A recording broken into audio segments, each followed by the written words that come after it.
आज हम नया टॉपिक स्टार्ट करने वाले हैं, मोशन ऑफ अर्थ। हमारा अर्थ जो है यूनिवर्स में किस तरीके से प्लैनेटरी मोशन के साथ साथ अपना खुद का रोटेशन क्रिएट करता है, जिस वजह से अर्थ पे डे एंड नाइट एक्जिस्टेंस होते हैं और क्लाइमेटिक कंडीशन में चेंजेस आते हैं। जैसे हमारे इंडिया का आप एग्जांपल लेंगे तो हमारे इंडिया में कभी समर सीज़न आता है, कभी विंटर सीज़न आता है, कभी स्प्रिंग सीज़न आता है, कभी ऑटम सीज़न आता है। तो ये डिफरेंट सीजन्स जो है हमारी अर्थ पे एक्सर्शन जो होते हैं, इस एक्सर्शन से हमारी अर्थ पे कौन से मोशंस हैं जो ये चेंजेस क्रिएट करता है। तो उन मोशंस की बात करें तो हमारा अर्थ जो है वो दो टाइप के मोशंस क्रिएट करता है, rotation as well as revolution। जिसमें सबसे पहले हम रोटेशन के बारे में पढ़ेंगे। रोटेशन क्या होता है? जब अर्थ अपने खुद के एक्सिस पे अपना खुद का सर्कुलेटरी मोशन में राउंड राउंड मूवमेंट करे तो उस सर्कुलेटरी मोशन को हम रोटेशन के नाम से जानते हैं। जिसमें अगर हम रोटेशन की बात करें तो हमारा अर्थ एंटी क्लॉकवाइज डायरेक्शन में अपना रोटेशन करता है, that is west to east in direction. इसी वजह से sunrise is in the east, क्योंकि ये west to east direction move करेगा, ईस्ट पार्ट आएगा और इससे हमारी अर्थ पे सनराइज और सनसेट वाली कंडीशन क्रिएट होती है। तो हमारा अर्थ जो है अपने खुद के एक्सेस पे अपना खुद का रोटेशन एंटी क्लॉकवाइज डायरेक्शन में करता है, वेस्ट टू ईस्ट। और इस डायरेक्शन में मूव करने के लिए, इस मोशन में मूव करने के लिए अर्थ को अप्रॉक्स 24 आवर्स का टाइम लगता है। अगर इसे हम एग्जैक्टली देखें तो 23 hours 56 minute and 4 second.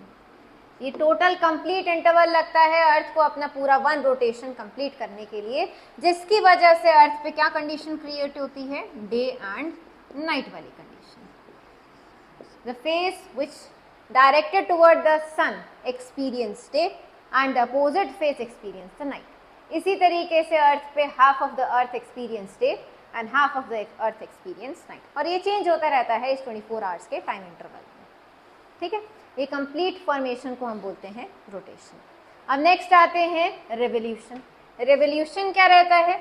Revolution का मतलब है जब अर्थ सन के एक ऑर्बिटल फॉर्मेशन में कंप्लीट तरीके से मूव करता रहे, इसी circulatory formation in an elliptical orbit of earth toward the sun, इस मोशन को हम रेवोल्यूशन के नाम से जानते हैं। और ये रेवोल्यूशन का जो टाइम पीरियड है अर्थ का, अर्थ take 365 1/4 days to complete a one revolution। मतलब 365 days and 6 hours। अभी 365 days और 6 hours के इंटरवल में अर्थ पूरा रिवोल्यूशन करता है सन का। इस 6 hours को हम रिमेन रहने देते हैं और यही 6 hours in every 4 year converts into a 24 hours which is equivalent to 1 day। और ये फिर कंप्लीट वन रेवोल्यूशन हो जाता है 366 डेज का। और इस 366 वाले रेवोल्यूशन पीरियड को हम फिर बोलते हैं लीप ईयर। और ये लीप ईयर हम किस में ऐड करते हैं? ये लीप ईयर फरवरी के 1 डे के ऐड होके फरवरी एवरी 4 ईयर में 29 डेज का हो जाता है। ठीक है, इसे हम पूरे को रेवोल्यूशन। अब इस रेवोल्यूशन से, इस रेवोल्यूशनरी मोशन से अर्थ पे क्या इफेक्ट क्रिएट होते हैं? तो अगर अर्थ की बात करें, अर्थ जो अपना रोटेशन एक्सिस फॉर्मेशन में मूव करती है, ये अपने एग्जैक्ट पाथ से 23.5 डिग्री टिल्टेड है। इसी टिल्टेडनेस की वजह से सन की जो रेज है अर्थ पे अलग अलग पार्ट पे अलग अलग डिस्टेंस ट्रैवल करके पहुंचती है, और इसी टिल्टेडनेस की वजह से अर्थ पे क्रिएट होते हैं climatic zone. Climatic zones create होते हैं, जिसकी वजह से अर्थ पे डिफरेंट हाफ्स में, नॉर्दर्न हेमिस्फीयर में अलग सीजन रहता है और सदर्न हेमिस्फीयर में अलग सीजन रहता है। अगर इसके पार्ट्स को हम इलेबोरेटरी तरीके से देखेंगे तो ये कुछ इस तरीके से अर्थ सन के चारों तरफ एक इलिप्टिकल ऑर्बिट क्रिएट करके इसके चारों तरफ रिवॉल्व करता है। अब इस इलिप्टिकल ऑर्बिट में सन जो है एकदम मिडिल में नहीं है। सन का जो पोजीशन है अर्थ के इलिप्टिकल पाथ में, कभी सन अर्थ के एकदम नियरेस्ट रहता है, कभी सबसे ज़्यादा फारथेस्ट होता है। तो ये सेंटर ऑफ फॉर्मेशन में सन फॉर्मेशन इलिप्टिकल पाथ में नहीं है। डिफरेंट पाथ पे सन का जो डिस्टेंस है वो अर्थ के डिस्टेंस से डिफरेंट हो जाता है। अगर हम एट प्रेजेंट की बात करें तो हमारा अर्थ जब इसका टिल्टेड सरफेस सन के अपोजिट डायरेक्शन में रहता है, तो इस अपोजिट डायरेक्शन की वजह से जो नदर्न हेमिस्फेयर है इस पे लाइट कम डिस्टेंस ट्रैवल करके एकदम स्ट्रेट फॉर्मेशन पे अर्थ की तरफ को मूव करती है। इसकी वजह से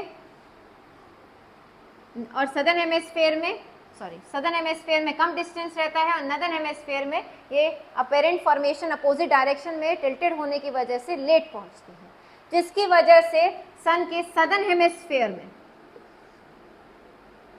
समर सीजन रहता है और नदर्न हेमिस्फेयर में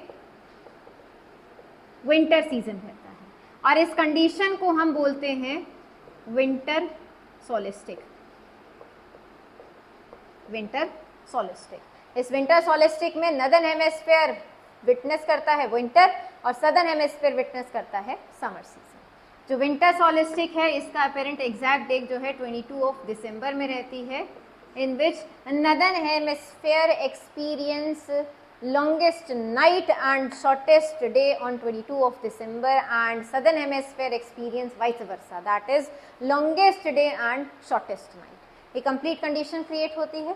फिर यही रोटेशनरी फॉर्मेशन जब अर्थ के सन इस अपेरेंट पोजीशन पे आए, और एक चीज़ और, जो सन है इस वाली कंडीशन में डायरेक्टली फॉल आउट करता है Tropic of Capricorn, direct Tropic of Capricorn में लाई करता है, जिसकी वजह से यहाँ पे समर सीजन होता है।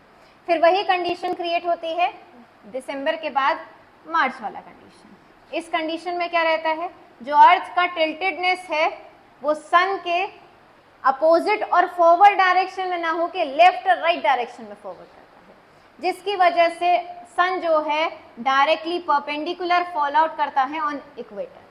अर्थ की डायरेक्ट रेज इक्वेटर पे फॉल करती है। अर्थ का सन का apparent position Tropic of Capricorn से इक्वेटर की तरफ को मूव करता है, जिसकी वजह से अर्थ पे equal interval of day and equal interval of night existence होती है। इसे हम इक्विनॉक्स के नाम से जानते हैं। और ये इक्विनॉक्स कंडीशन एग्जर्ट होती है ऑन 21 ऑफ मार्च। इस 21 ऑफ मार्च में नदर्न हेमिस्फेयर में जो ऑटम सीजन रहता है और सदर्न हेमिस्फेयर में स्प्रिंग सीजन विटनेस होता है, जिसमें equal day and equal night रहती है, मतलब 12 hours of day and 12 hours of night existence होता है। फिर इसके बाद ये इक्विनॉक्स कंडीशन क्रिएट होके जब हम जून वाली कंडीशन में आते हैं, मतलब जो अभी एट प्रेजेंट वाला कंडीशन चल रहा है हमारी अर्थ पे, इसमें अर्थ का नदर्न हेमिस्फेयर जो है वो सन के टुवर्ड टिल्टेड है और सदर्न हेमिस्फेयर अपोजिट डायरेक्शन में दिखाई देता है। इस कंडीशन को हम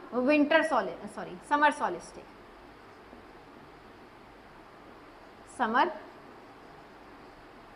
सोलिस्टिक के नाम से जानते हैं, जिसमें northern hemisphere summer season experience करता है और southern hemisphere winter season experience करता है। और ये डेट रहती है 21 ऑफ जून। 21 ऑफ जून को अर्थ पे नदर्न हेमिस्फेयर में लॉन्गेस्ट डे होता है और शॉर्टेस्ट नाइट होती है, और सदर्न हेमिस्फेयर में वाइस वर्सा हो जाता है, मतलब shortest day and longest night. इस कंडीशन को हम समर सोलिस्टिक। फिर ये अर्थ मूव करते हुए जब सेम इक्विनॉक्स वाली कंडीशन, इस कंडीशन में जो सन है वो डायरेक्टली फॉल करता है on Tropic of Cancer. Apparent position जो वहाँ पे इक्वेटर पे डायरेक्टली फॉल आउट कर रहा था 90 डिग्री लैटिट्यूडनल फॉर्मेशन क्रिएट करके, अब यहाँ पे जो इक्वेटर पे जो लाइट फॉर्मेशन हो रही थी सन की अपेरेंट पोजीशन, ये अब नॉर्थवर्ड मूव करके ट्रॉपिक ऑफ कैंसर पे सन परपेंडिकुलरली फॉल आउट करता है। फिर दोबारा से सन का एपरेंट पोजीशन जब ट्रॉपिक ऑफ कैंसर से इक्वेटर की तरफ मूव करता है, इस वाली कंडीशन में सेम अर्थ का जो टिल्टेडनेस है वो टुवर्ड और अपोजिट डायरेक्शन नहीं रहता सन के, ये लेफ्ट और राइट डायरेक्शन में टिल्टेडनेस हो जाती है। इस कंडीशन को भी हम इक्विनॉक्स के नाम से जानते हैं, जिसमें नदर्न हेमिस्फेयर इसका अपोजिट स्प्रिंग सीजन विटनेस करता है और सदर्न हेमिस्फेयर ऑटम सीजन, और ये डेट एग्जर्ट होती है 23 ऑफ सितंबर। इस 23 सितंबर पे अर्थ में नदर्न और सदर्न दोनों हेमिस्फेयर में equal number of time of date and equal interval of night रहती है, that is 12 hour of date and 12 hour of night.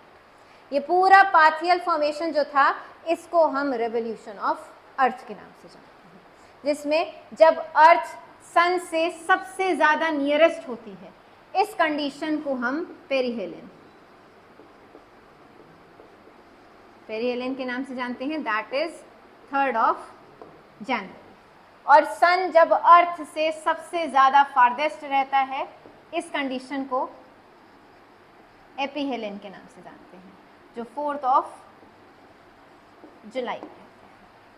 ठीक है, यहाँ पे आपका कंप्लीट अर्थ का मोशन फॉर्मेशन होता है, जिसमें हमने स्टडी करा अर्थ के रोटेशन से डे एंड नाइट का, और अर्थ के रेवोल्यूशन से डिफरेंट टिल्टेडनेस पोजीशन की वजह से अर्थ पे क्लाइमेटिक कंडीशन का वेराई हो।